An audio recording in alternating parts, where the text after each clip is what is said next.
Hello again, B2Five and VOTOMS fans. So I've been really happy with this whole B2Five VOTOMS series. These are actual real action figure toys that you can play with and not be afraid of breaking. My other 1/12 scale action figures, they look nice, but they're either fragile or the clothes get in the way, so it's really hard to pose them.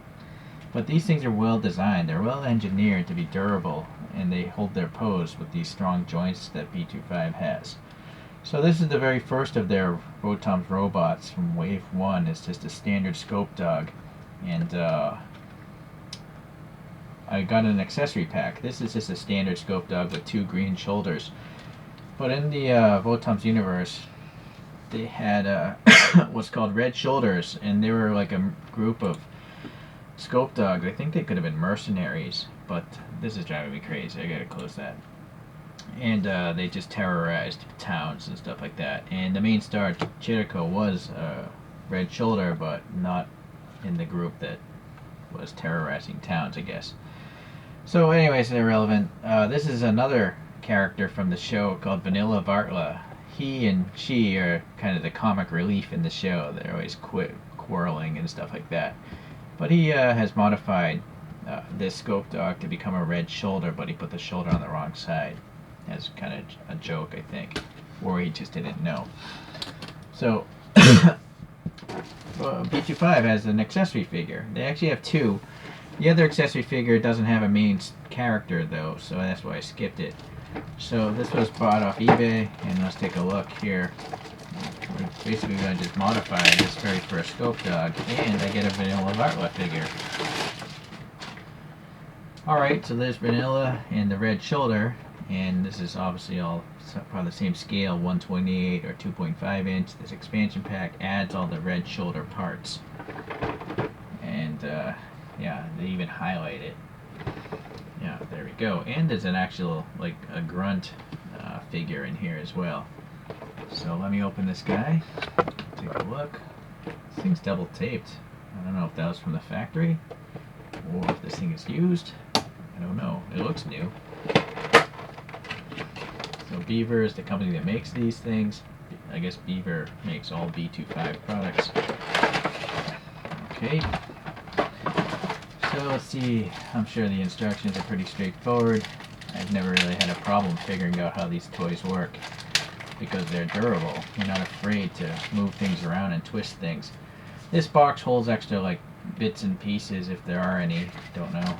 And then here's the manual to add these pieces. Well, you know what? This just looks like a normal... This is just a normal manual for this mech here. It's got nothing to do with the parts. Right? That's kind of weird. Why would they even put this in here? That's strange. It just doesn't need this piece of paper in the first place. Alright, let's get that out. So we have this blister here. Just open it backwards. So back here on this blister... it's taped together. Hold on. Seems to be all the guns for the humanoids. Yeah, let's kind of blister on top of that. So let's take a look at these things. Oh, let me get all these things out. I can reset the camera. Oh, here's a separate instruction. Alright, so these newer figures, I think, you can't really bend them back. It's not intended for them to do crazy back crunches, but moving forward is fine for these 3 figures. Alright, now let me move the camera in.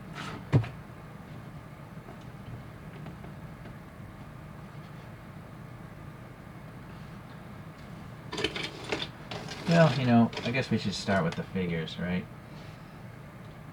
So here's the grunt character. I think these kind of grunts might actually pilot other mechs in the cartoon show. So it's got guy's got a helmet and some sunglasses or something on there, and it's on a ball peg. You can remove that, but I don't know why you would. And it's nice. Look at this. The ab crunch is nice, but this like shoulder pauldron or whatever, it connects to the bottom belt, right? But it's so loose. It's floating above it. I'm guessing the back is glued in. There's a peg here for the back as well. Maybe there's a backpack or something. So then you got a ball joint that rotates, you know, so you can rotate the arm, and then this has a swivel for the bicep, and then a hinge for the elbow, and then the hands rotate in here, and they snap in and out. Whoa, there's a little ledge there that locks it in place. Yeah, I can hear it snaps.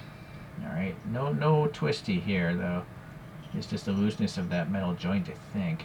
Unless I'm mistaken. Maybe it is twisting. I think there might be a cut right there. Yeah, I never knew that. I don't know if that's the case with all of them or what. Alright, well, down here, the leg is kind of hidden by this skirt, which is a little bit flexible. And so that's on a peg, and then the thigh is a rotary, and then a hinge for the knee, and then a ball peg for the foot, some rocker, and all that stuff. So pretty good, actually. The hands are very rounded because they're like standard Lego size. So here we have an RPG, and it's got the round handles, 2 of them, so you can hold them with both hands. Here we have a bazooka, a shoulder-mounted bazooka. Vents back here, interesting. That's kind of hollow, so you could have the black paint in there. Not so much hollowness there. These are all the same, like, metallic swirly plastic, which I'm not really a fan of. See all that? That looks weird. Right, not too much depth there or there. Yeah, well, not the greatest weapons. What the hey is, oh, what? Oh, some sort of Gatling gun, held this way, the hand and the forehand. Does this rotate? It does not. I don't know if this, I don't know why there would be this. It's kind of weird. Anyways. Then we have a shotgun. So that definitely, that looks like a Lego shotgun with a round handle. But, and then we have a Panzerfaust or something like that. You know, it launches this grenade or something that's got an optic on it. Okay, let's see. Let's try to get this guy to hold this machine gun here. So I guess I'm gonna try to put in this hand on this side because I don't know about this plate getting in the way. Then lift that up, and then will we be able to get this hand around? If I do this, rotate this down, snap, come on.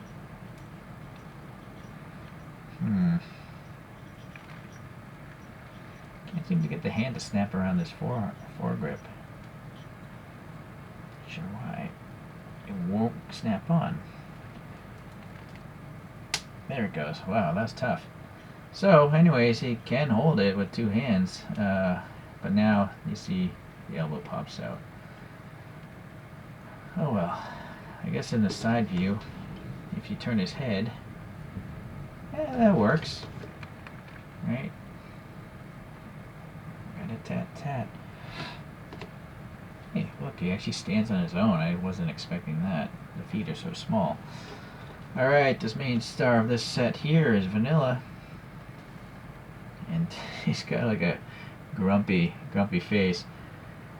Alright, and so the same kind of methodology of design thinking. You got this, whatever this shoulder piece is tied to the belt, and then the fore crunch, but no back crunch, and then yeah, it does rotate at the thigh. It's well concealed. I didn't know. Alright, so same construction everywhere else, but we got some nice paint apps, you know, red on the shoulders. I mean the elbow pads, my bad. A hole in the back again. Oh, I see. So maybe you can peg in a weapon? I don't know why you would want to do that, but at least that one. Let's see if this, maybe this makes more sense, like having a, no, it's so tall. Maybe this way? Alright, maybe if we peg in this RPG back here.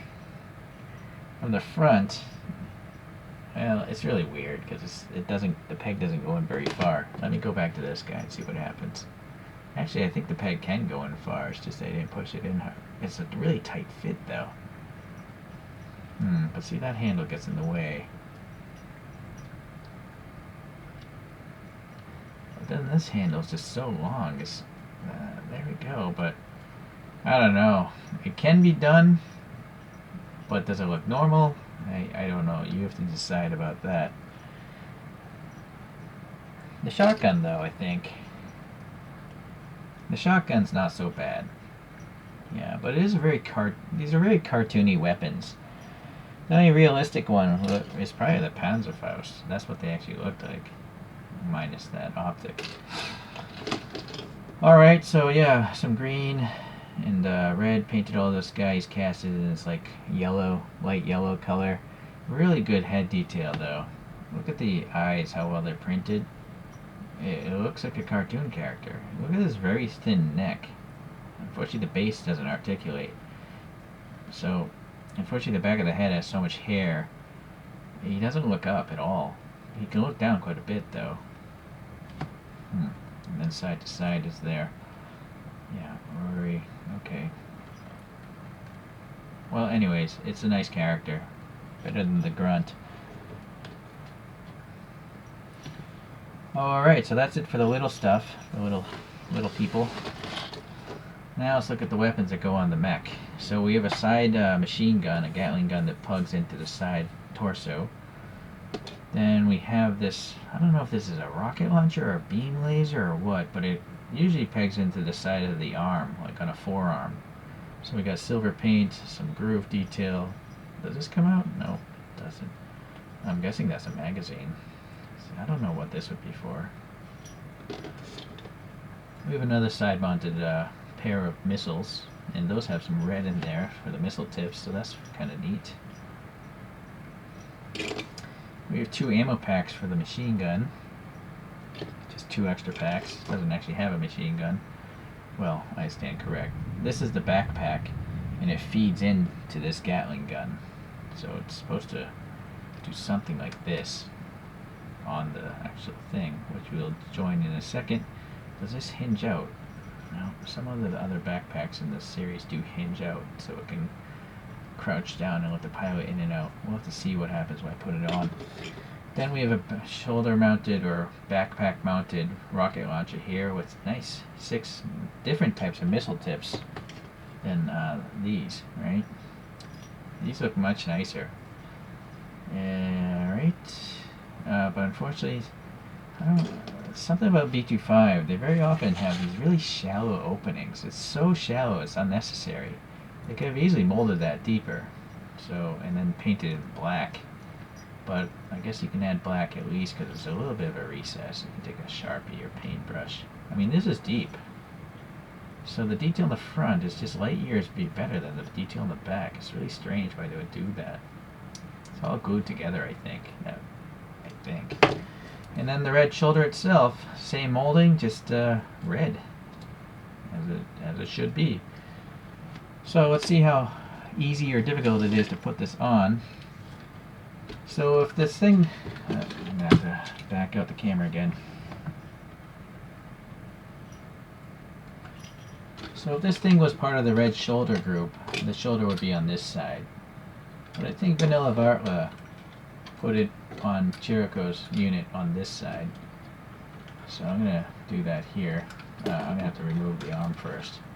So you'll see the hands on these things are great. They bend, they have an extra hinge there. They look normal there, but that bend allows it to actually grip the rifle in the foregrip, so it's kind of neat. So I like to close the whole arm down so I get more purchase here, and basically twist this thing and pull at the same time. At a certain point, it will come out. Somewhere there, because there's 2 little indexes there. So we'll take off this shoulder pad, pop on the new one.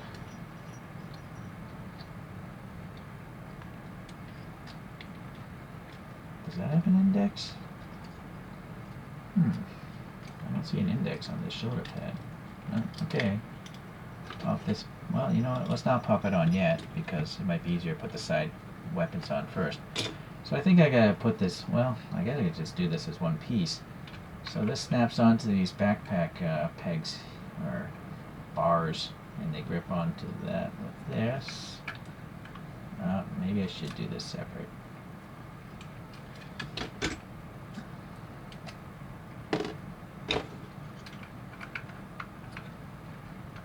So it's supposed to go, so this is the bottom, this angled part. Nice positive snap. There's no way that's going to accidentally fall off. So again, all these joints seem to be really over-engineered, which is good for playability. So that's the peg hole there for this guy. Just kind of twisting it. That's a tight peg hole. I'm not sure what the deal is there. See, there's this thing here. So it's kind of like, well, I guess it's to stop it at a certain point so it aligns with the belt and the backpack. But wow, that is a tight peg hole fit. But eventually it got in there, and there's just no way that can fall loose, especially when it's trapped by this magazine. I think I have to push it in further. I have to fill in this gap here. Man, this is really... Wiggle it in. Man, I can't. This is crazy. I'm pushing on this really hard and twisting it at the same time. Eventually it will land home. Come on. Still more to go. This is insane. I'm afraid that might be difficult to pull out later on, which doesn't bother me. I'm not going to remove these ever again. I want this guy modified to the max. Wow. That's really too tight. I don't know why. It's almost like I want to take some sandpaper. You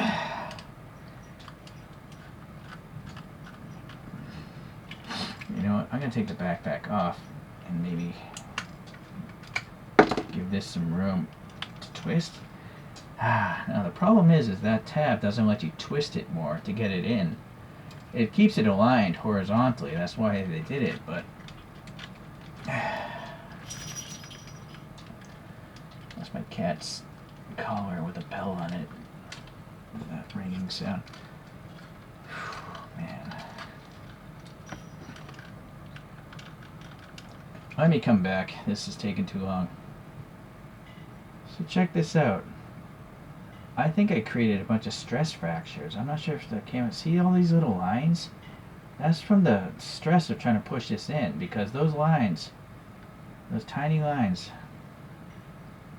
hopefully you can see it. Yeah. They're not on this side, you know? So this has to be sanded down, or you're going to probably crack that thing. So that's poor design, B2Five. It'd be better if it was a little loose and you could just put some poster mount putty inside. Alright, I'll be back. Okay, so just some tips here. It's really hard to get a sandpaper stick around this area because of that tab in the bottom. Sorry, this focus just is horrible today. So I use like a hobby knife, and I just, you know, do this. And basically once you stop seeing the paint, that seems to be a good fit. So hopefully you can see the paint is missing. It looks ugly, but it's all going to get hidden away in the body anyways. So now let's try it again. Yeah, look at that. That's too bad. Luckily I'm never going to remove this, so now I can just wiggle it, and it bottoms out against the side right there. Okay. Still not going to fall out. Obviously if you remove a lot of plastic, it's going to be really loose, but it still will be trapped by the belt feed here. So maybe get that belt feed in there, and then try to snap on. Yeah, alright, so that works.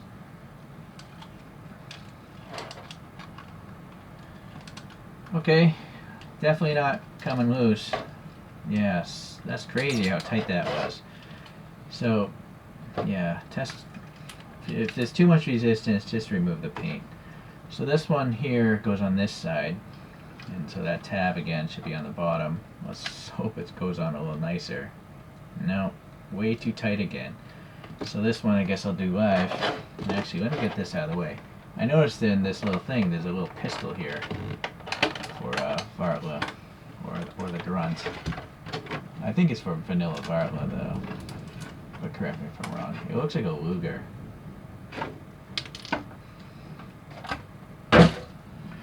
Alright, back to this. So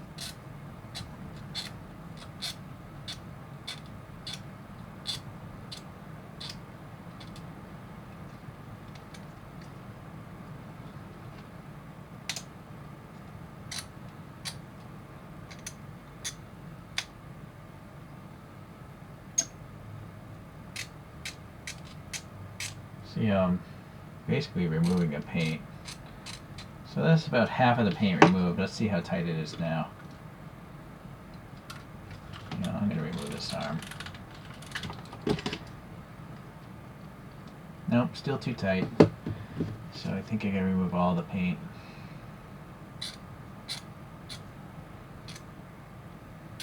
So that's a shame. B2Five didn't think about the paint thickness when designing this part. And honestly, if the thing's not supposed to move, putting this, it might just make more sense that this was a square peg. Oh, never mind. These round holes are to fit other B2Five products. So if you have like an acid rain mech, you could put the parts from that onto this. And I'm sure those other parts on the acid rain things might want to actually spin around a peg. So I take that back.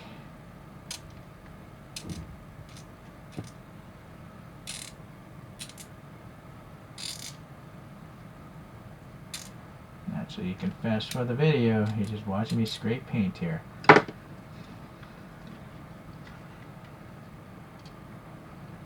still feel like that's too tight. Yeah, that's really strange.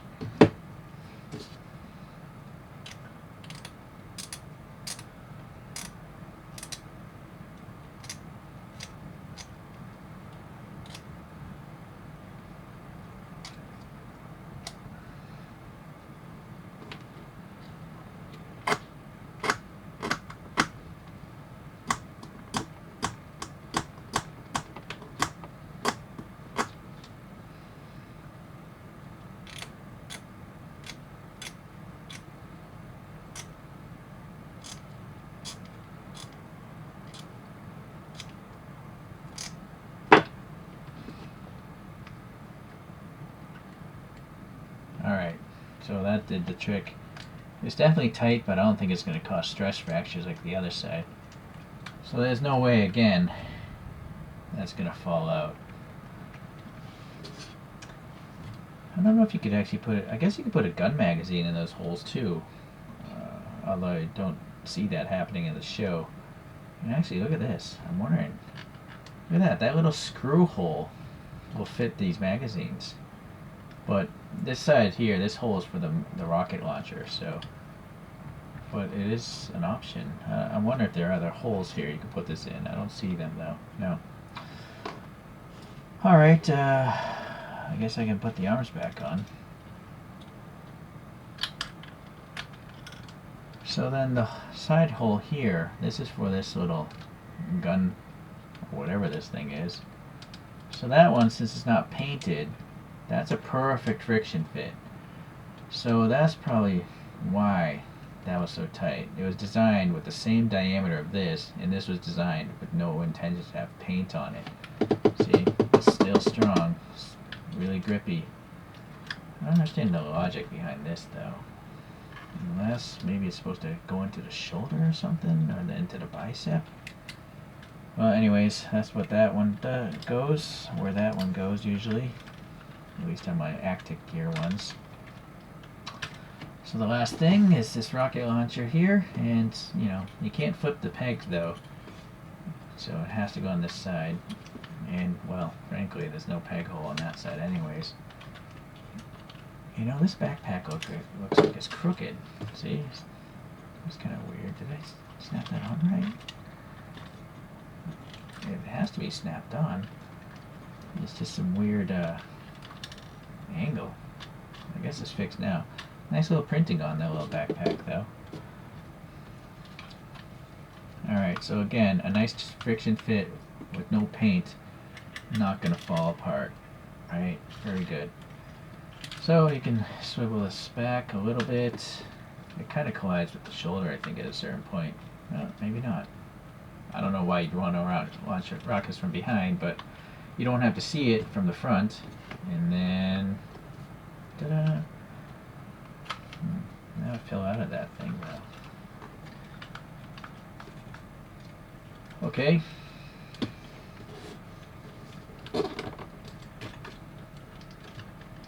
So there he is.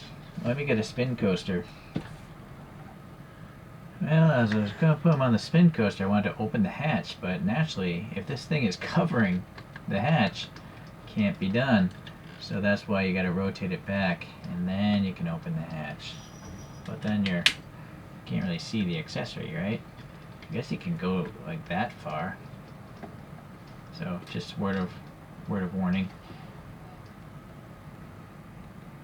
All right, there we are. Vanilla's hopping on and having a little discussion and sees an enemy and is about to shoot him. So that's what's going on with this scene. So it's a decent set. Unfortunately, you know, these little figures are so small. It's nice that they tried to get articulation, and obviously it can work. It's just that the elbows and the knees very often pop apart as you try to pose them. I had to put this guy's elbows back on like 5 times to try to get him into that pose, but I guess it's better that the joints pop apart than break entirely. So I guess that's a sacrifice you have to have at something that's only 1/28 scale. So I'm wondering if they're gonna have other accessory sets, and ideally I'd like to see like Coconut come out next, so we could complete the pair of quarreling people. And then Gotho was probably even a bigger character than these two. So, and then there's obviously many other characters in this cartoon series, but these would be the other 3 that I think would logically make sense, which is a little bit of a mystery as to why the other accessory pack just contained another Chirico and a Grunt. So it's kind of strange. Thanks for watching today, and I can eventually, hopefully, B2Five will put out some more VOTOMS stuff, because I will definitely pick it up. These are great action figures, as I mentioned, so you can actually play with them. Maybe not the little characters so much, but this main robot, it's really fun to pose around, and quite amazing in articulation for something that's actually deformed and so stocky and wide, but you can get some crazy poses out of them. Okay, thanks. I'll see you around.